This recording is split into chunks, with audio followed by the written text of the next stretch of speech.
மெட்ராஸ் யூனிவர்சிட்டியில் டிஸ்டன்ஸ் மோடில் படிக்கிறவங்களுக்கான எக்ஸாமினேஷன் டைம் டேபிள் ரிலீஸ் ஆகிருக்கு. டைம் டேபிள் யாருக்கெல்லாம்னு பார்த்தீங்கன்னா UG, PG and certificate and diploma course எல்லாருக்குமே ரிலீஸ் ஆகிருக்கு. யூஜி கோர்சஸில் பிஏ, பிஎஸ்சி, பிகாம் எல்லா கோர்ஸும் வந்துருக்கு. எக்ஸாமினேஷன் பார்த்தீங்கன்னா காலையில் 10 மணிலேருந்து 1 மணி வரைக்கும், 2 மணிலேருந்து 5 மணி வரைக்கும் 2 செக்ஷனாக நடக்கும். யூஜி எக்ஸாமினேஷன்ஸ் வர ஜூலை 11ஆம் தேதியிலேருந்து ஸ்டார்ட் ஆகுது. ஆமாங்க, இன்னும் நாள் கம்மியாக தான் இருக்குது. ஸோ உங்களை ப்ரிப்ரேஷனை ஸ்டார்ட் பண்ணிக்கோங்க. உங்களோட semester wise and subject code wise date and time note பண்ணி வச்சுக்கோங்க. ஸோ அதுக்கேற்ற மாதிரி உங்களோட எக்ஸாமினேஷனை ப்ரிப்பேர் பண்ணுங்கள்.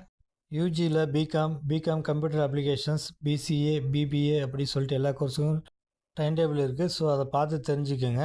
பிஜி அண்ட் ப்ரொஃபஷனல் கோர்ஸ்க்கான டைம் டேபிளும் ரிலீஸ் ஆகிருக்கு. பிஜிக்கும் எக்ஸாமினேஷன் டைம் டேபிள் ரிலீஸ் ஆகிருக்கு. MA, MCom, MSc maths, psychology அப்படின்னு சொல்லிட்டு எல்லா டிபார்ட்மெண்ட்டுக்கும் இருக்குது. மறுபடியும் சொல்கிறேன், நோட் பண்ணிக்கோங்க. உங்களோட course wise, semester wise, subject code and time, date and டைமிங்கை நல்லா நோட் பண்ணி வச்சுக்கோங்க. டைம் ஷெடியூல் பண்ணி படிங்க. So all the best. வேறு ஏதாவது டவுட் இருந்தால் கமெண்ட் செக்ஷனில் கமெண்ட் பண்ணுங்கள், நான் உங்களுக்கு ஹெல்ப் பண்ணுறேன். இதுபோல் யூனிவர்சிட்டி தகவலுக்கு நம்ம சேனலை தொடர்ந்து பாருங்கள். தேங்க்யூ.